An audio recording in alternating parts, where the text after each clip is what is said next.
매년 수천 톤씩 버려지던 바다 쓰레기 하나가 지금 이탈리아 최고급 레스토랑의 주 요리가 됐습니다. 이건 미친 짓이야. 루카, 그건 먹는 게 아니라고. 붉은 멍게 때문에 파산 직전까지 몰린 한 어촌 마을. 하지만 이탈리아 수산업자 루카는 모든 조롱을 무릅쓰고 한국의 시골 식당 문을 두드립니다. 그곳에서 그는 깨닫습니다. 버려지는 것도 정성을 담으면 보물이 된다. 그런데 한국에선 최고급 요리라는 이 재료, 왜 유럽에선 쓰레기로 버려졌을까요? 그리고 단 한 사람의 도전이 어떻게 유럽 전체의 요리 철학을 뒤집었을까요? 이 믿기 힘든 실화, 지금 시작합니다. 잠깐 영상을 시청 후 재미와 감동이 있다면 구독과 좋아요 꼭 눌러주세요. 저는 이탈리아 남부 해안 작은 마을의 해산물 수출업자 루카입니다. 우리 마을은 예전엔 어업으로 번창했지만 지금은 이 붉은 멍게 때문에 큰 위기에 처했습니다. 매년 수천 톤씩 잡히는 붉은 멍게. 하지만 아무도 이걸 원하지 않아요. 현지 셰프들은 코를 막으며 악취나는 바다 쓰레기라며 외면합니다. 루카, 이번에도 멍게 다 버려야 할 것 같아. 아버지의 말씀에 가슴이 무너졌습니다. 우리 가족 사업은 3대째 이어왔는데 이젠 파산 직전이었죠. 창고에는 처리하지 못한 멍게가 산처럼 쌓여 있고 처리 비용만 해도 어마어마합니다. 바다에 다시 버릴 수도 없는 노릇이고 환경 규제는 점점 더 강화되는데 말입니다. 그날 밤 잠 못 이루며 TV를 켰습니다. 우연히 본 다큐멘터리 화면에는 한국의 작은 해안가 식당이 나왔습니다. 놀랍게도 그들은 멍게를 최고급 식재료로 다루고 있었어요. 칼로 정교하게 손질하는 모습. 그릇에 담긴 멍게는 마치 보석처럼 빛났습니다. 이게 뭐지? 우리가 매일 버리는 그 멍게가 맞나? 화면 속 한국인들은 멍게를 맛보며 황홀한 표정을 짓고 있었습니다. 심지어 관광객들이 줄을 서서 기다리는 모습까지 보였죠. 다큐멘터리 속 해설자는 한국에서 멍게는 바다의 파인애플이라 불리며 최고급 해산물로 취급된다고 설명했습니다. 바로 그때였습니다. 머릿속에 번쩍 아이디어가 떠올랐죠. 왜 한국에선 우리가 쓰레기 취급하는 이 재료가 최고급 요리가 되는 걸까? 단순한 호기심을 넘어 이건 우리 가족 사업과 마을 전체의 운명을 바꿀 수도 있는 질문이었습니다. 다음 날 아침 아버지께 제 계획을 말씀드렸습니다. 한국에 가서 직접 배워오겠습니다. 이 멍게로 무엇을 할 수 있는지. 아버지는 미심쩍은 표정이셨지만 다른 대안이 없었죠. 가족회의 끝에 마지막 희망을 걸고 저의 한국행을 결정했습니다. 비행기 표를 예약하며 가슴이 두근거렸습니다. 이게 미친 도전일까? 아니면 기회일까? 출발 전날 마을의 노 셰프 마르코가 저를 불렀습니다. 그는 40년 경력의 베테랑인데 제 손에 멍게 하나를 쥐어주었어요. 루카, 이건 쓰레기야. 어떤 마법을 부려도 이건 그냥 바다가 뱉어낸 쓰레기라고. 시간 낭비하지 마. 그의 말에도 제 결심은 확고했습니다. 가방에 우리 멍게 샘플을 몇 개 담고 한국어 회화책 한 권을 넣었죠. 비행기에 오르며 창문 밖 우리 마을의 모습을 바라봤습니다. 이 도전이 성공하지 못하면 돌아올 때 이 풍경은 더 황폐해져 있을지도 모릅니다. 지금 제가 던지는 질문은 단순한 호기심이 아닙니다. 왜 한국에선 쓰레기 같은 재료가 최고급 요리가 되는 걸까? 이 질문의 답을 찾는 것은 우리 마을과 가족의 생존이 걸린 문제였습니다. 그리고 저는 그 답을 찾기 위해 미지의 나라로 떠나고 있었습니다. 인천공항에 도착했을 때 이미 저는 이방인이었습니다. 입국 심사대에서 방문 목적을 묻는 직원에게 멍게 요리법을 배우러 왔다고 대답하자 그는 의아한 표정을 지었습니다. 공항을 빠져나와 택시를 탔고 운전기사에게 제 목적을 설명했죠. 멍게요? 이탈리아 사람이 멍게를 배우러 왔다고요? 택시기사는 백미러로 저를 힐끔거리며 웃음을 참지 못했습니다. 그의 반응에서 이미 제 여정이 쉽지 않을 것이란 예감이 들었습니다. 서울의 호텔에 짐을 풀고 첫 번째 목적지인 노량진 수산시장으로 향했습니다. 이곳이라면 멍게를 다루는 전문가들을 만날 수 있을 거라 생각했죠. 수산시장에 들어서자마자 압도적인 활기와 소음이 저를 덮쳤습니다. 이탈리아 시장과는 완전히 다른 분위기였어요. 가장 놀라웠던 건 위생 상태였습니다. 예상과 달리 모든 것이 깨끗했고 판매자들은 장갑을 끼고 있었죠. 멍게를 파는 곳을 찾아 헤매다가 마침내 발견했습니다. 저기 있네요. 우리가 버리는 그 멍게. 붉은 껍질의 멍게가 얼음 위에 정갈하게 진열되어 있었습니다. 놀랍게도 가격표를 보니 킬로그램당 5만 원이 넘었죠. 우리가 쓰레기 취급하는 그 멍게가 여기선 고급 식재료였습니다. 멍게 판매상에게 다가가 서툰 한국어로 말을 걸었습니다. 저는 이탈리아에서 왔어요. 멍게 요리법 배우고 싶어요. 판매상은 제 말을 듣고 동료들을 불렀고 곧 저는 구경거리가 되었습니다. 그들의 시선은 이게 무슨 해프닝인가 하는 의구심으로 가득했죠. 한 젊은 판매자가 영어로 물었습니다. 이탈리아 사람이 왜 멍게 요리를 배우려고 해요? 이탈리아에도 멍게가 있나요? 제가 이탈리아 남부 해안에서 매년 수천 톤의 멍게가 버려진다고 설명하자 그들은 경악했습니다. 한 노인은 고개를 절레절레 흔들며 말했습니다. 아까운 것을 정말 아깝네. 그들의 도움으로 부산의 한 유명한 멍게 요리 전문점을 소개받았습니다. 하지만 전화로 연락했을 때 그 식당 주인은 의심스러워했습니다. 이탈리아 셰프가 멍게 요리를 배우겠다고요? 농담이죠? 간신히 그를 설득해 방문 약속을 잡았습니다. 다음 날 부산행 기차를 탔고 창밖으로 펼쳐지는 낯선 풍경을 바라보며 생각에 잠겼습니다. 왜 문화에 따라 같은 재료에 대한 인식이 이렇게 다를까? 유럽은 버리는 것을 한국은 왜 귀하게 여기는 걸까? 부산에 도착해 그 식당으로 향했습니다. 문을 열자 맛있는 향기가 코를 찔렀습니다. 주방장 김민수는 저를 의심스러운 눈빛으로 맞이했습니다. 당신 같은 이탈리아 요리사가 왜 우리 멍게 요리에 관심이 있는지 모르겠네요. 우리 요리는 당신들 요리처럼 화려하지 않아요. 김민수의 말에는 자존심과 동시에 열등감이 묻어 있었습니다. 제가 진심을 설명하자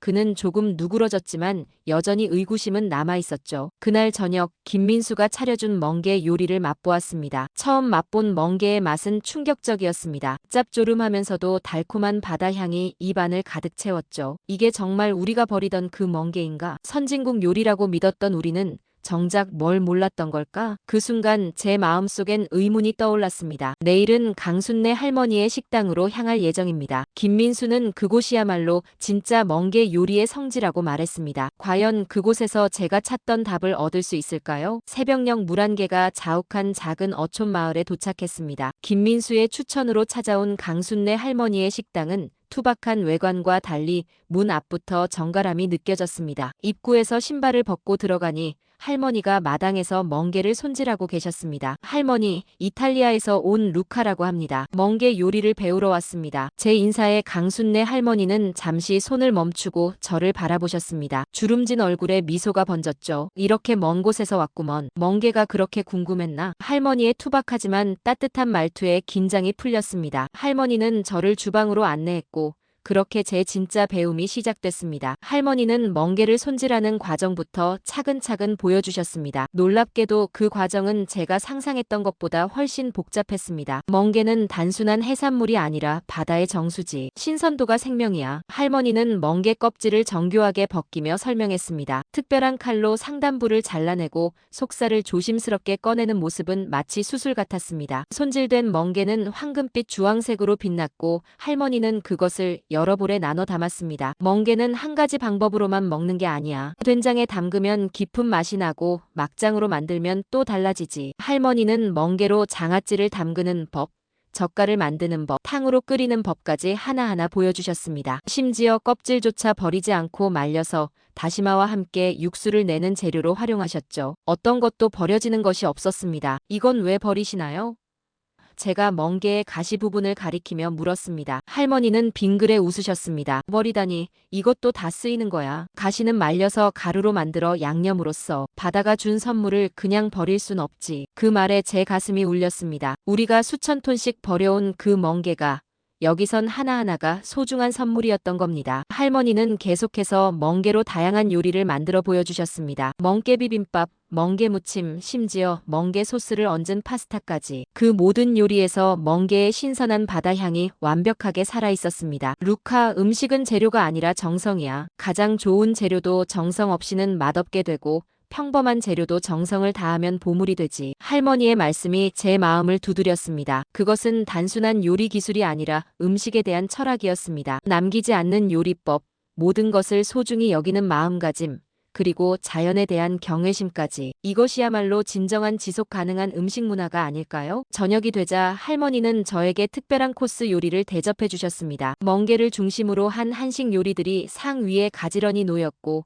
그 모습은 마치 예술 작품 같았습니다. 첫 입을 떼는 순간 제 입안에서 폭발하는 풍미의 말을 잃었습니다. 이런 맛을 내기 위해 무슨 비밀이 있나요? 할머니는 고개를 저으셨습니다. 비밀은 없어. 그저 시간과 정성뿐이지. 급하게 서두르지 않고 재료가 말하는 소리를 듣는 거야. 그날 밤 할머니의 작은 방에 묵으며 생각했습니다. 진짜 선진국은 어디인가? 화려한 요리 기술과 비싼 재료로 평가받는 유럽 요리와 버려지는 것 없이 모든 것에 혼을 담는 한국의 음식 문화. 어느 쪽이 더 지속 가능하고 진보된 것일까요? 강순래 할머니의 작은 주방에서 저는 단순한 요리법이 아닌 삶의 철학을 배우고 있었습니다. 한 알의 멍게에도 혼을 담는 정성.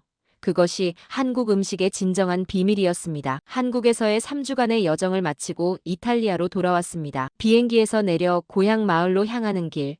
창밖으로 보이는 지중해의 푸른 물결이 이전과는 다르게 보였습니다. 이제 그 바다는 쓰레기를 버리는 곳이 아닌 보물이 숨겨진 곳으로 느껴졌죠. 루카, 어서 와. 뭐 배워왔니? 아버지는 공항에서 저를 반갑게 맞이하셨습니다. 집으로 돌아오는 길에 제 계획을 설명드렸습니다. 처음엔 의심스러운 표정이셨지만 제가 가져온 한국의 멍게 요리, 사진들과 레시피 노트를 보시고는 점차 표정이 바뀌었죠. 이걸 우리가 할 수 있을까? 할 수 있습니다, 아버지. 아니, 반드시 해야 합니다. 다음 날부터 바로 행동에 나섰습니다. 먼저 지역 어부들을 만나 붉은 멍게를 버리지 말고 수거해달라고 부탁했습니다. 처음엔 모두 미쳤다는 듯이 저를 쳐다봤지만 제가 제시한 가격을 듣고는 생각이 달라졌죠. 그동안 처리 비용을 들여버리던 것을 이제는 팔 수 있다니.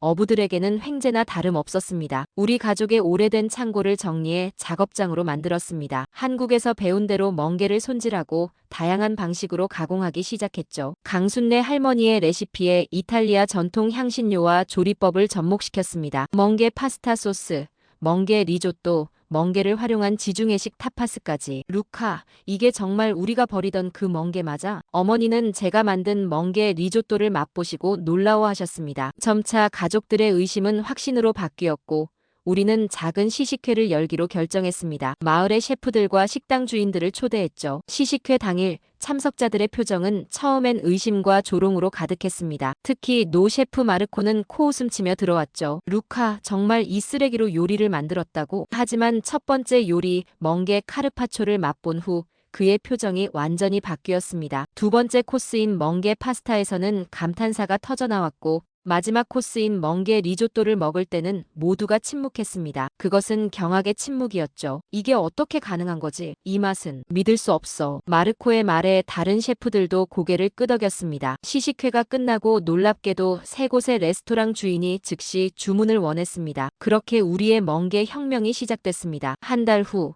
우리 작은 가공 공장은 하루 종일 바쁘게 돌아갔습니다. 이제는 단순히 주변 마을뿐 아니라 로마와 밀라노의 고급 레스토랑에서도 주문이 들어왔습니다. 제가 개발한 멍게 코스는 입소문을 타기 시작했고 음식 비평가들이 우리 마을을 찾아오기 시작했죠. 가장 놀라운 변화는 마을 자체였습니다. 버려지던 멍게가 보물이 되면서 어부들의 수입이 늘었고 우리 가공 공장에서는 마을 사람들이 일자리를 얻었습니다. 관광객들도 늘어나기 시작했고 오래 문을 닫았던 레스토랑들이 다시 문을 열었습니다. 루카, 내가 마을을 살렸구나. 아버지의 말씀에 가슴이 뭉클했습니다. 하지만 저는 알고 있었습니다. 이건 제가 한 일이 아니라 한국에서 배운 정성과 철학이 만든 기적이었죠. 지금 당신이 버리는 식재료, 한국 셰프는 어떻게 요리할까? 이 질문이 우리 마을의 운명을 바꾸었습니다. 저는 강순래 할머니께 감사 편지와 함께 우리가 만든 멍게 제품들을 보냈습니다. 할머니는 화상통화로 기뻐하시며 말씀하셨죠. 루카,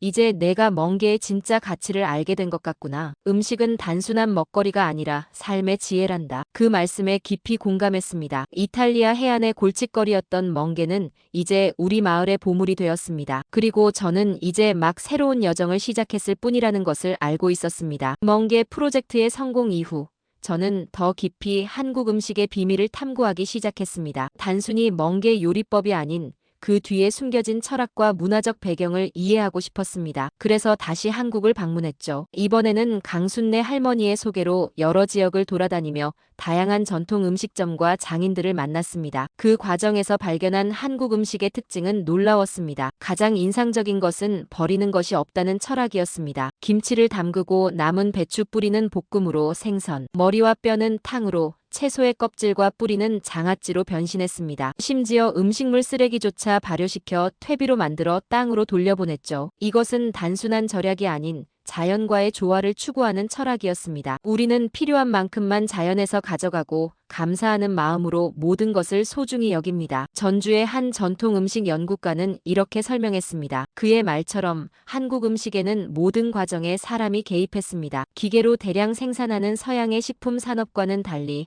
손으로 직접 만지고 눈으로 확인하고 코로 냄새 맡고 혀로 맛보는 과정이 살아있었습니다. 제주도에서 만난 해녀 할머니들은 직접 바다에 들어가 해산물을 채취했고 그것으로 만든 요리는 공장에서 나온 어떤 음식보다 생명력이 넘쳤습니다. 그들에게 해산물은 단순한 상품이 아닌 바다가 준 선물이었죠. 경상도의 한 된장 명인은 50년 된 된장을 보여주시며 말씀하셨습니다.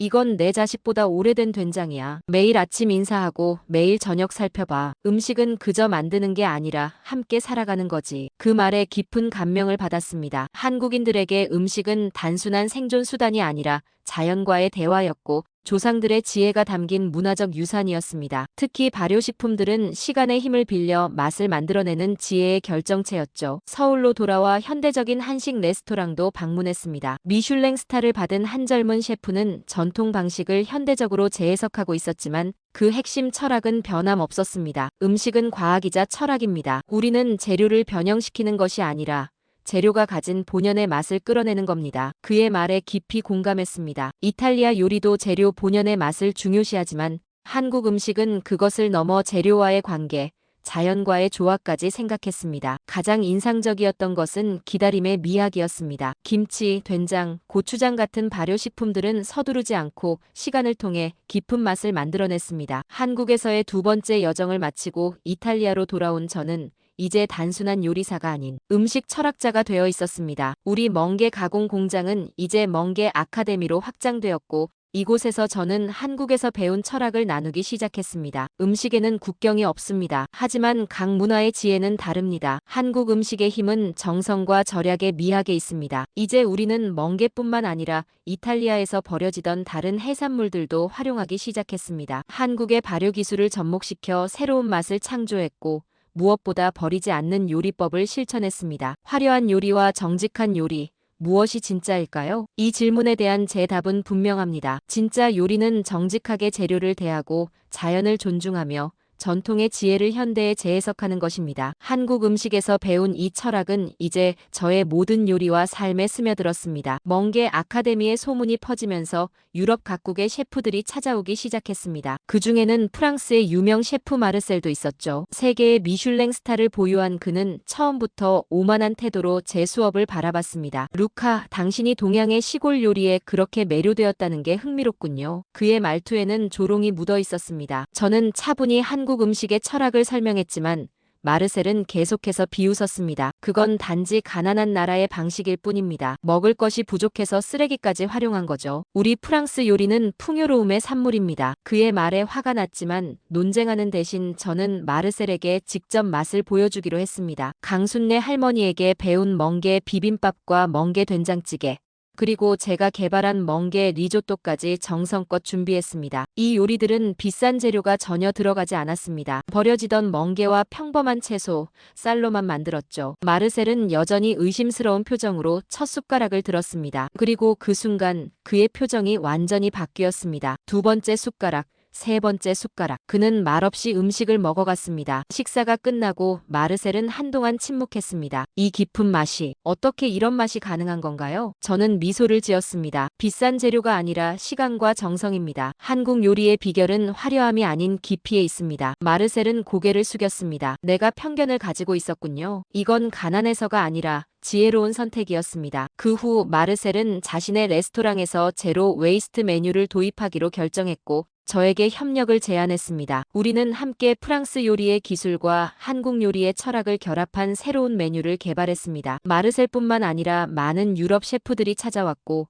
그들 모두 비슷한 변화를 겪었습니다. 처음에는 의심과 편견으로 시작했지만 맛을 본 후에는 깊은 존경심을 갖게 되었죠. 특히 버려지던 재료로 깊은 맛을 만들어내는 방식에 모두가 놀라워했습니다. 루카, 당신이 진정한 혁명을 일으키고 있습니다. 스페인의 한 유명 셰프는 이렇게 말했습니다. 하지만 저는 알고 있었습니다. 이건 제 공로가 아니라 수천 년간 한국인들이 쌓아온 지혜의 결실이었죠. 저는 그저 그것을 유럽에 전달하는 메신저일 뿐이었습니다. 가장 기억에 남는 순간은 영국의 한 음식 평론가가 저에게 던진 질문이었습니다. 비싼 재료 없이도 깊은 맛을 낼 수 있다는 걸 믿습니까? 그 질문에 저는 확신을 갖고 대답했습니다. 믿습니다. 아니, 이제는 압니다. 진정한 요리의 가치는 재료의 가격이 아니라 그것을 다루는 사람의 마음과 철학에 있다는 것을요. 마르셀은 나중에 제게 고백했습니다. 루카, 내가 처음 당신을 비웃었던 것을 사과합니다. 이제 나는 내 요리에서 가장 중요한 재료가 무엇인지 알게 되었습니다. 그것은 정성입니다. 그의 말에 저는 고개를 끄덕였습니다. 정성. 그것이야말로 어떤 화려한 재료보다 강력한 맛의 원천이었습니다. 가난해서 그런 게 아니었습니다. 그것은 깊은 지혜와 자연에 대한 존중, 그리고 음식에 대한 진정한 이해에서 비롯된 선택이었습니다. 멍게 프로젝트가 성공한 지 1년, 저는 이제 단순한 수출입 사업자가 아닌 철학 있는 요리인으로 완전히 변모했습니다. 우리 마을은 지속 가능한 해산물 마을로 유명해졌고 전 세계에서 연구자들과 셰프들이 찾아왔습니다. 루카, 당신은 이제 무엇을 하고 싶습니까? 한 인터뷰에서 기자가 물었을 때 제 대답은 확고했습니다. 더 많은 것을 살리고 싶습니다. 버려지는 모든 것들에 새 생명을 불어넣고 싶습니다. 그 말처럼 저는 멍게를 넘어 다른 버려지는 해산물들에도 관심을 돌렸습니다. 지중해의 독성 복어, 과잉 번식하는 해파리, 어부들이 그물에 걸려도 버리던 해조류까지 한국에서 배운 철학으로 이 모든 것들의 가치를 부여하기 시작했습니다. 매주 한 번 저는 강순내 할머니와 화상 통화를 했습니다. 할머니는 새로운 재료에 대한 조언을 아끼지 않으셨고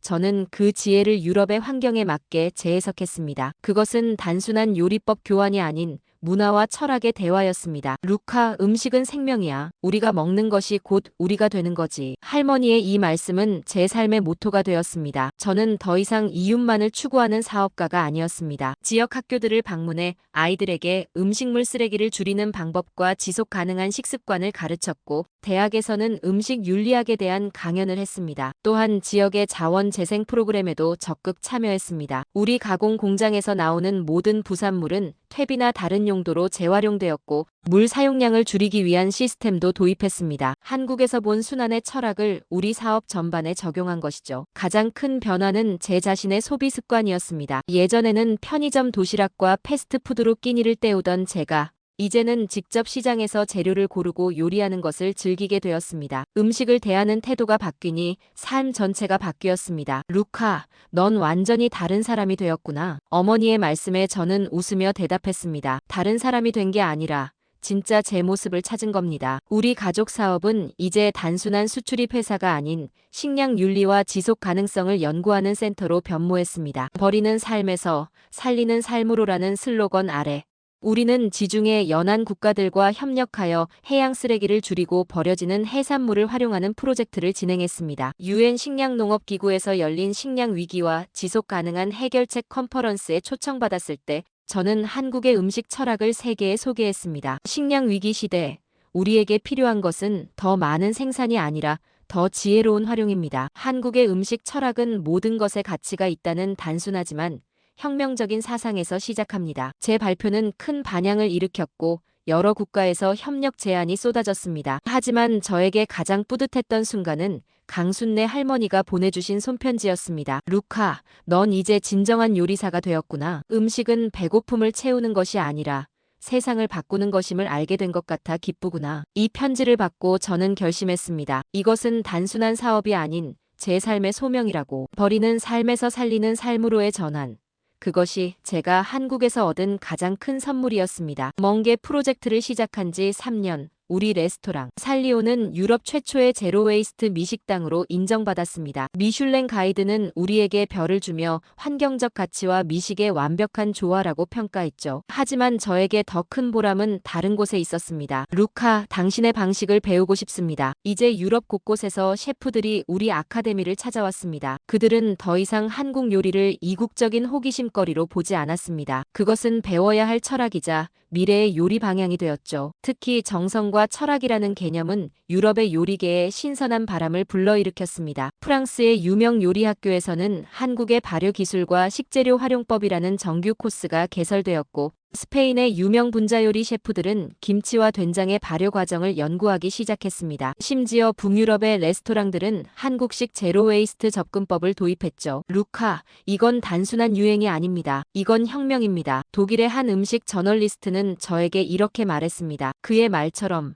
이 변화는 표면적인 것이 아니었습니다. 유럽 요리의 근본적인 철학이 변하고 있었습니다. 버리는 문화에서 살리는 문화로의 전환이 일어나고 있었죠. 저는 강순례 할머니를 유럽으로 초청했습니다. 80세의 고령에도 불구하고 할머니는 용기 있게 비행기를 타고 오셨죠. 우리 레스토랑에서 열린 한국 음식 철학 심포지엄에서 할머니는 300명의 유럽 셰프들 앞에 서셨습니다. 음식은 생명입니다. 우리가 자연에서 받은 것을 감사히 여기고 하나도 버리지 않는 것.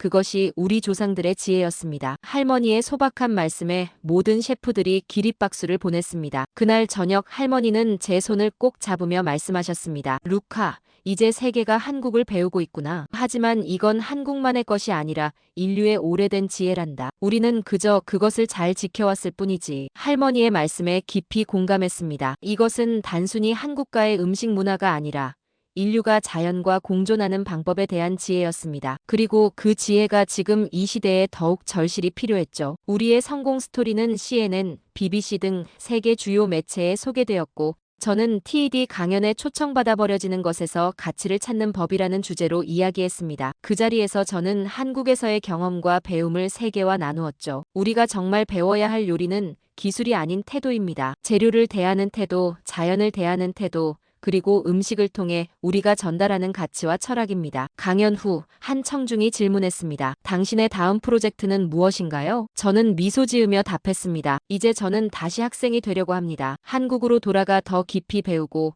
그 지혜를 세계와 나누는 것이 제 사명입니다. 실제로 저는 서울대학교 식품영양학과의 연구원으로 초청받았고, 한국의 전통 발효 기술을 현대 과학으로 해석하는 프로젝트에 참여하게 되었습니다. 동시에 이탈리아에서는 제 동생이 살리오를 이어받아 운영하고 있죠. 강순례 할머니는 이제 우리 연구소의 명예 고문이 되셨고, 매주 젊은 연구원들에게 전통 지식을 전수하고 계십니다. 할머니의 지혜는 이제 논문과 책으로 기록되어 후대에 전해질 것입니다. 우리의 여정은 아직 끝나지 않았습니다. 하지만 한 가지 확실한 것은 버리는 문화에서 살리는 문화로의 전환이 이미 시작되었다는 것입니다. 그리고 그 중심에는 한국의 음식 철학이 있습니다. 저는 이제 매일 아침 연구실로 향하며 생각합니다. 한 알의 멍게에서 시작된 이 여정이 얼마나 놀라운 변화를 가져왔는지, 그리고 앞으로 얼마나 더 많은 것들을 살릴 수 있을지를. 오늘의 사연은 어떠셨나요? 재미와 감동이 있었다면 구독과 좋아요 부탁드립니다. 감사합니다.